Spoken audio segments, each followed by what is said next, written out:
구글의 아침은 자유가 시작된다라는 책이 있는데 아마 보신 분들도 계시리라 생각합니다. 이전에 제가 어디선가 소개를 받아서 책을 사서 이렇게 단어 읽지 않고 잠깐 읽어보았는데 지금은 오래돼서 내용이 하나도 기억이 나지 않습니다.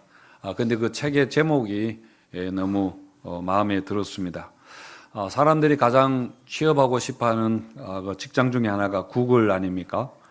그 책은 구글의 인사관리 책임자였던 그분이 쓴 책인데, 구글은 직원을 채용할 때도 굉장히 신중하게 인재를 가려내기 위해서 아주 긴 절차를 그렇게 거쳐서 채용을 하지만은, 또 이렇게 일단 직원을 채용하면은 막 이렇게 일을 시키고 뭐 하는 것이 아니라 그 직원들에게 많은 자유를 주면서 알아서 일을 하도록 그렇게 한다고 합니다. 하지만 그 자유는 반드시 성과로 보답해야 되는 그런 책임이기도 하죠. 그래서 구글에 입사해서 몇 년을 못 버티고 퇴사하는 사람들도 많이 있다고 그렇게 말합니다. 하여튼 구글은 단순한 직장이 아니라 그야말로 자기의 잠재력을 폭발시킬 수 있는, 자기의 능력을 최대한 발휘할 수 있는 그런 기회라는 것입니다. 요즘 청년들 취업하는 게 얼마나 여러분 어렵습니까? 100통의 이력서를 내보지 않고는 세상을 탓하지 말라라는 그런 책도 있고, 또 회사가 당신을 채용하지 않는 44가지의 이유라는 그런 여러 가지 취업에 관한 책들이 굉장히 서점에 많이 있습니다. 그래서 좋은 직장, 괜찮은 직장에 들어가는 것도 어렵지만은 막상 또 취직되어서 직장을 다니다 보면은 직장이 마음에 안 들어서 아침마다 막 그만두고 싶은 그런 마음이 들기도 합니다. 그래서 아침마다 고민이 시작되는 직장 생활도 있지만은, 그런데 구글의 아침은 자유가 시작된다. 이게 번역을 이렇게 잘했는데 여러분 정말 매력적이지 않습니까? 아침은 자유가 시작된다 이렇게 했는데, 오늘 우리 교회도 여러분들을 교회 일꾼으로 임명을 했습니다. 우리가 회사처럼 이력서 내고 또 시험을 치고 경쟁하고 면접을 보고 그렇게 한 것은 아니지만은, 그래도 나름대로 하나님께서 여러분들을 귀하게 보시고 면접을 다 하나님이 보시고 그렇게 세우셨습니다. 그래서 주님의 나라를 위해서, 주님께서 가장 사랑하는 교회를 위해서 이렇게 주님에게 부름받은 것은 틀림없이 영광스러운 일입니다. 구글의 아침은 자유가 시작된다 라고 하는 것처럼 수원서부교회의 주일의 아침은 무엇이 시작된다, 땡땡땡이 시작된다 라고 하면 좋을까요? 예, 그것은 여러분들이 한번 거기에 답을 해 보시기 바랍니다. 자, 오늘 열무나 비유를 읽었는데, 열무나 비유는 잘 알려진 그런 예수님의 비유이죠. 자, 먼저 왜 예수님께서 이 비유를 주셨는가 하는 것을 한번 보겠습니다. 자, 우리 11절 말씀을 함께 읽겠습니다. 시작.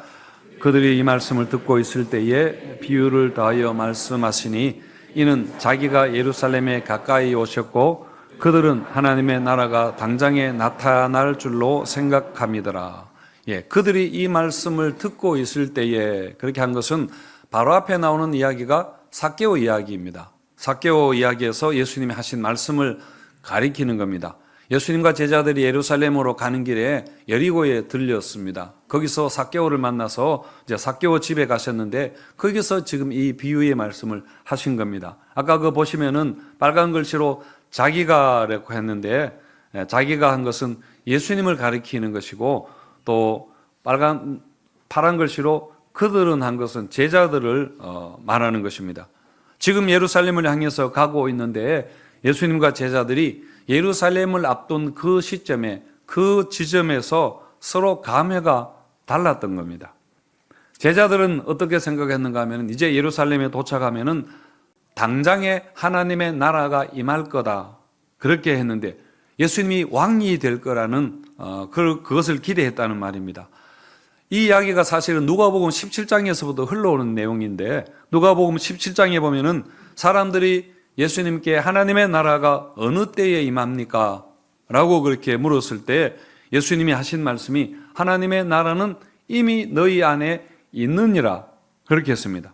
그래서 이 말을 들은 제자들이 뭐라고 생각했는가 하면은, 이제 거사가 임박했구나. 이제 구테타가 임박했구나. 그렇게 의미로 오해하고, 이제 예수님께서 예루살렘에 입성하시면은 로마도 물리치고 헤로드 왕도 쫓아내고 예수님이 왕이 되어서 다스리는 그런 왕국이 임할 거라, 그런 들뜬 마음이 있었던 겁니다. 하지만 예수님은 예루살렘에 가까이 왔구나. 이렇게 하신 거는 예루살렘에 가면은 십자가에 죽으실 것을 아셨던 겁니다. 그리고 곧 예루살렘에 임할 그 환난과 심판, 예루살렘 성전이 무너지고 이제 AD 70년에 그렇게 망하잖아요. 그것을 내다보신 겁니다. 그래서 굉장히 비통한 마음이셨습니다. 28절에 보시면은 예수께서 이 말씀을 하시고 예루살렘을 향하여 앞서서 가시더라. 그렇게 했는데 예륙을 떠나서 예루살렘으로 가시면서 예루살렘 그 성을 보았을 때 거기에서 예수님이 그 성을 보고 우셨다라고 했습니다. 그리고 이제 예루살렘에 들어가서는 맨 먼저 성전에 들어가시는데 거기서 장사하는 자들을 내쫓으시고 그렇게 화를 내신 그 사건들이 이제 이어서 그렇게 나옵니다. 그러니까 예수님과 제자들이 지금 동상이몽을 하고 있는데 그것은 이처럼 하나님 나라와 예루살렘에 대한 이해가 예수님과 제자들이 서로 달랐기 때문입니다.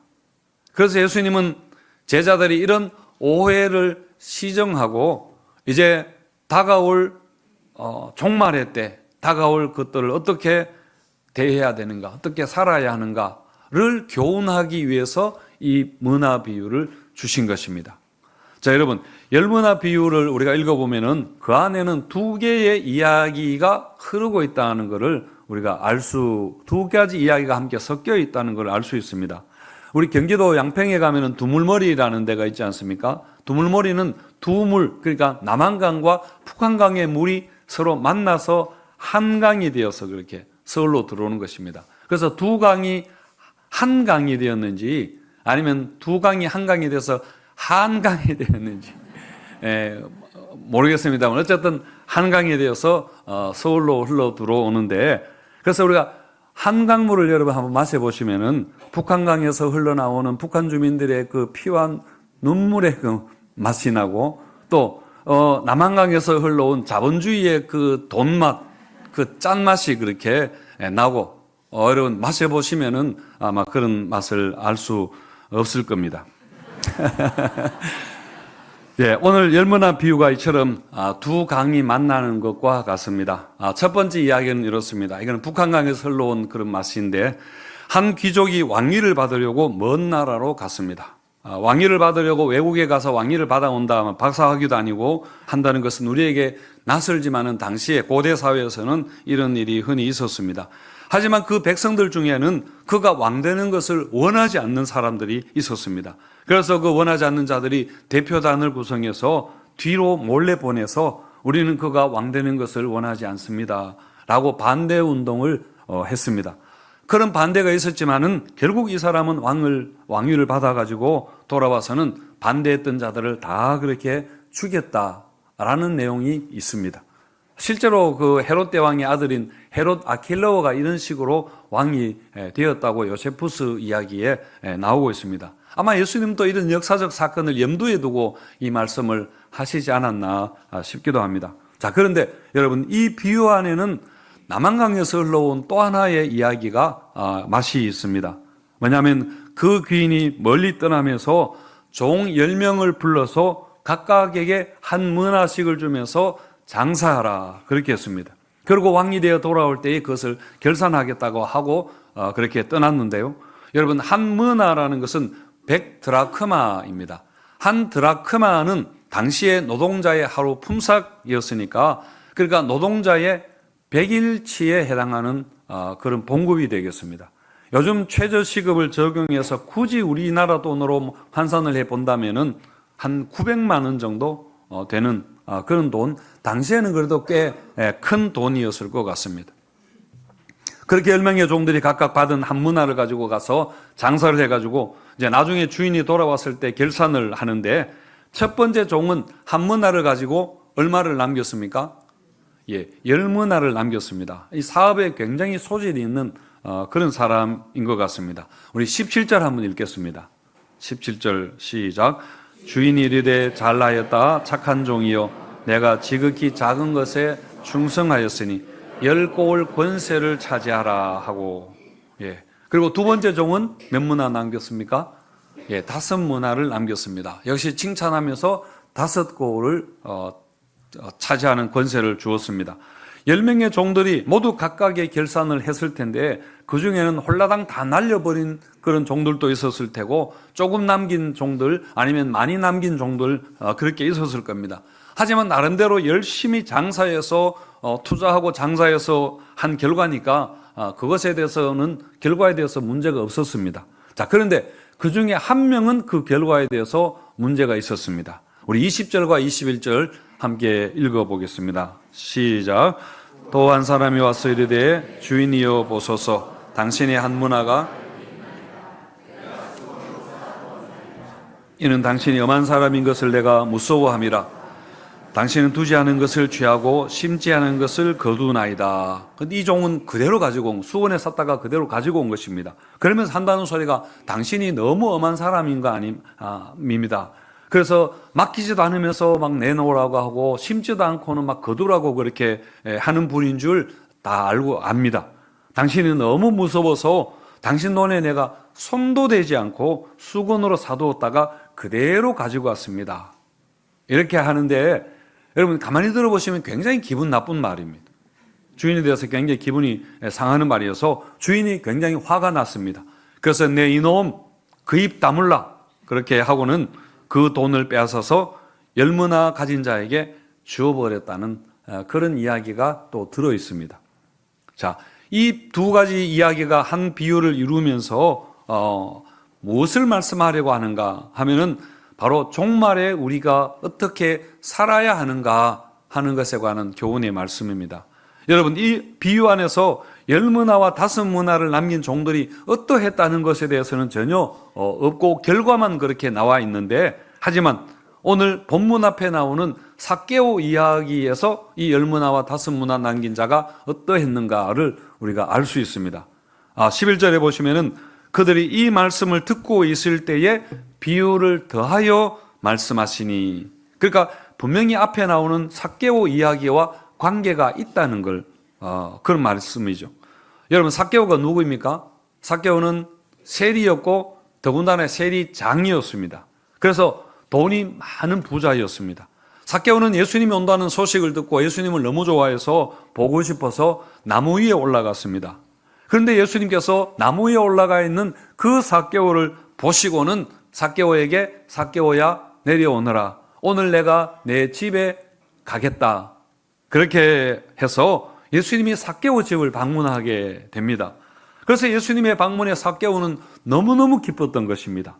그래서 그 자리에서 그 감격으로 서약하기로 내가 재산의 절반을 가난한 자들에게 나누어 주고 내가 세리하면서 혹시 남에게 갈취한 것이 있으면은 4배로 내가 갚겠습니다. 라고 그렇게 했습니다. 그러자 예수님이 삭개오를 칭찬하시면서 오늘 이 집에 구원이 이르렀다. 그렇게 하시고는 그 말씀에 이어서 주신 말씀이 바로 이 문화 비유이거든요. 따라서 여러분, 이 비유에서 칭찬받은 첫 번째 종과 두 번째 종은 바로 삭개오와 같은 사람이라 그렇게 우리가 볼 수 있습니다. 자, 여기서 주인이 준 문화가 무엇인가 싶을 텐데요. 문화는 믿음이다 라고 이해하는 것이 일반적으로 그렇게 이해를 합니다. 여러분, 삭개오는 모든 사람들이 당시에 가장 큰 죄인이라고 여겼던 세리였고 세리장이었습니다. 하지만 예수님이 삭개오를 불러주시고 삭개오 집에 방문하셨을 때에 삭개오는 전적으로 예수님을 영접하게 됩니다. 그리고 전격적으로 변화가 되는데 바로 그 회심을 삶으로 나타낸 사람입니다. 그 믿음을 바로 보여준 사람이죠. 우리가 풍성한 삶의 기초 공부에 나오는 내용인데요. 우리가 하나님과의 관계에서 우리가 하나님을 믿는데 실제적으로 가장 큰 방해가 되는, 걸림돌이 되는 게 재물 문제다. 그렇게 말했습니다. 이 말은 뭐냐면은 우리 믿음은 우리가 재물에 얼마나 청지기로 사는가 하는 것에 달려있다는 그것을 보면 이렇게 대충 안다는 말이죠. 여러분, 사람이 살아가는데 가장 중요한 것이 돈이고, 그래서 사람들이 가장 좋아하는 게 여러분 돈입니다. 그래서 이 돈을 가지고 어떻게 하는가 하는 게 우리 믿음의 하나의 리트머스 시험지라 볼 수 있는 것입니다. 요한 웨슬리가 말하기를 당신의 지갑이 회개하지 아니하면은 당신이 진정으로 회개하는 것이 아니다 라고 했던 것처럼, 사실 우리 믿음은 여러분 재물에 대한 우리 태도로 많은 것을 보여준다는 것이죠. 그래서 돈에 대해서 이렇게 삭개오처럼 할 수 있다면 그것은 참 회심했다, 참 믿음이 있다라고 볼 수 있다는 것입니다. 성도 여러분, 우리도 원래 삭개오와 같은 그런 죄인입니다. 바울이 자기가 죄인의 괴수라 그렇게 했던 것처럼 우리 모두가 다 죄의 종로로 하던 사람들 아닙니까? 그런데 예수님은 우리를 아시고, 그리고 우리를 보시고 우리를 불러주셨습니다. 그리고 우리 모두에게도 한 문화를 주셨습니다. 바로 우리에게 믿음을 주셨다는 것이죠. 이제 이 믿음을 가지고 우리가 무엇을 할 것인가 하는 것입니다. 여러분, 겨자씨 하나일 만한 믿음만 있더라도 산을 옮길 수 있다 그렇게 했는데, 여러분 참 믿음의 능력이 이와 같다는 겁니다. 그런데 이 믿음을 그냥 수건에 사두고 믿음을 아무것도 하지 않으면 정말 아무 일도 믿음의 일이 일어나지 않지만은, 그런데 이것을 믿음을 가지고 정말 행한다면은, 그러면은 놀라운 믿음의 역사가 일어난다. 정말 산이 옮겨지는 그런 엄청난 일이 우리 믿음으로 가능하다. 그런 말씀입니다. 그래서 주님이 우리를 구원하시면서 기대하시는 것이 바로 이것입니다. 이 믿음을 가지고 그저 천국 가는데 티켓으로 사용하는 게 아니라 이 땅에서 믿음의 놀라운 일을 하나님 나라를 위해서 사용하는 것에 있습니다. 여러분, 착한 종들에게 주인이 상을 주었습니다. 상을 준 게 어떤 정해진 금액을 준 게 아니라 10고을을 다스리는 권세를 주셨다 했는데, 어떤 정해진 어떤 보상을 주신 것이 아니라 권세라는 것은 능력을 주셨다, 어떤 통치권을 위임했다는 그런 뜻입니다. 아까 구글의 아침은 자유가 시작된다라는 책에서처럼 새로운 기회가 주어지는 것입니다. 단순히 월급 얼마를 주는 게 아니라 가서 마음껏 일하면, 그 권세를 활용하면 엄청난 일을 그렇게 이룰 수 있다는. 어떤 선교사님은 가서 한 민족 전체를 이렇게 복음으로 회심시키고 이런 놀라운 일을 할 수 있다는, 이런 기회가 우리에게 주어졌다, 그런 말입니다. 여러분, 이처럼 우리에게 주신 믿음은 여러분 기회입니다. 그래서 수건에 쌓아두지 말고 여러분 그걸로 열심히 장사해서 5배, 10배, 100배 그렇게 큰 열매를 주님께 드리는 신실한 주의 일꾼들 되시기를 축원드립니다. 하지만 오늘 말씀에는 단지 착한 종에게 상을 주는 것만 아니라 신실하지 못한 자에게 대한 심판의 말씀도 함께 있습니다. 한 문화를 수건에 샀다가 가지고 온 그 종이 바로 그렇습니다. 우리 20절과 21절 다시 한번 읽겠습니다. 시작. 또 한 사람이 와서 이르되 주인이여 보소서, 당신의 한 문화가 여기 있나이다. 내가 수건으로 사두었나이다. 이는 당신이 엄한 사람인 것을 내가 무서워함이라. 당신은 두지 않은 것을 취하고 심지 않은 것을 거두나이다. 여러분, 이 종이 아직 주인에 대해서, 주인이 참 좋은 사람인데 아직 제대로 모른다, 여러분, 이런 차원의 문제가 아닙니다.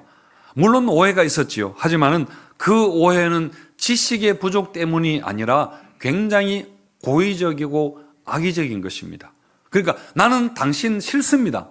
나는 당신이 어떠하든지가 당신과 관계가 없습니다. 나는 미워하고 불신합니다 라는 그런 뜻이죠. 그래서 이 종에 대해서 뭐라고 했는가 하면은 악한 종이라 했습니다. 여러분, 그 어떤 악한 행동을 했다기보다는 그 마음에 이런 것이 있었기 때문에 악한 종이라 한 거죠. 마태복음 25장에 나오는 달란트 비유에서는 그 한 달란트를 그대로 가지고 온 자에게 악하고 게으른 종아, 그렇게 하면서 저놈을 바깥 어두운 데에 그렇게 내쫓으라, 거기서 슬피 울며 이를 갈리라, 그런 심판을 내렸는데, 오늘 열무나 비유에서 보시면은 어떤 심판인가 하면 27절에서 그리고 내가 왕됨을 원하지 아니하던 저 원수들을 이리로 끌어다가 내 앞에서 죽이라, 이렇게 했거든요. 여러분 26절에서 27절로 넘어가는 게 굉장히 생뚱맞고 갑작스러운 내용이라 여러분 생각이 될 텐데, 바로 이 악한 종에 대한 심판이 아까 앞에서 말했던 뒤로 사자를 보내서 귀인이 왕됨을 원하지 않았던 그 원수들이라는 그 이야기입니다. 그러게 여러분, 이 종의 문제는 주인에 대해서 제대로 알지 못했던 그런 무지의 문제도 아니고, 그리고 뭐 사람이 소심하고 겁이 많고 그런 것도 아닙니다. 그리고 수익을 내지 못한 것에 대해서 어떤 뭐 이렇게 실력이 부족한 것에 대한 꾸중도 아니라, 이것은 왕을 반대한 것에 대한 문제입니다. 왕을 미워하고 거부한 것에 대한 겁니다. 사실 이 비유는 예수님에 관한 말씀이죠. 왕위를 받으려고 먼 나라로 갔던 귀인이 여러분 예수님입니다. 백성들이 그를 미워해서 사자를 뒤로 보내가지고 우리는 이 사람이 왕되는 것을 원하지 않습니다 라고 한 것은 예수님을 반대했던 유대인들을 가리키는 겁니다. 특히 바리새인들과 사도행전 같은 종교 지도자들이고 또 예수님을 믿지 않는 모든 불신자들을 이야기하는 것이죠.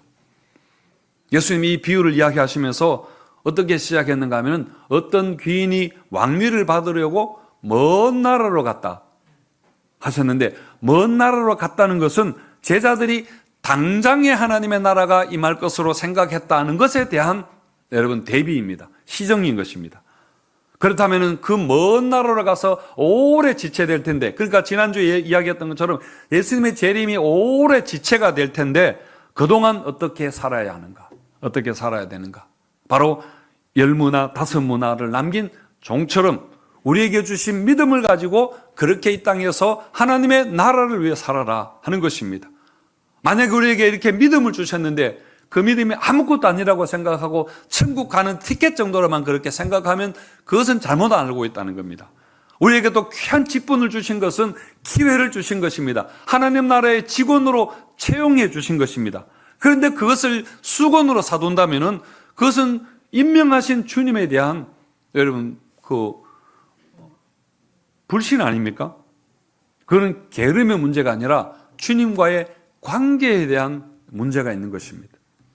그래서 여러분, 우리의 믿음은 우리를 부르신 주님에 대한 충성으로 그렇게 나타나야 됩니다. 오직 충성으로 받는 구원이라는 그 책이 있는데, 그 책에서 말하는 것은 우리가 전도할 때 보통 이렇게 이야기합니다. 믿음을 위해서, 구원을 위해서 우리가 아무것도 할 게 없다. 그냥 선물로 받으면 된다. 그렇게 하는데, 믿음에 관해서 정말 좋은 설명입니다. 전도할 때 꼭 핵심적인 설명이지만은, 근데 우리는 믿음을 이 이상으로 여러분 생각하셔야 됩니다.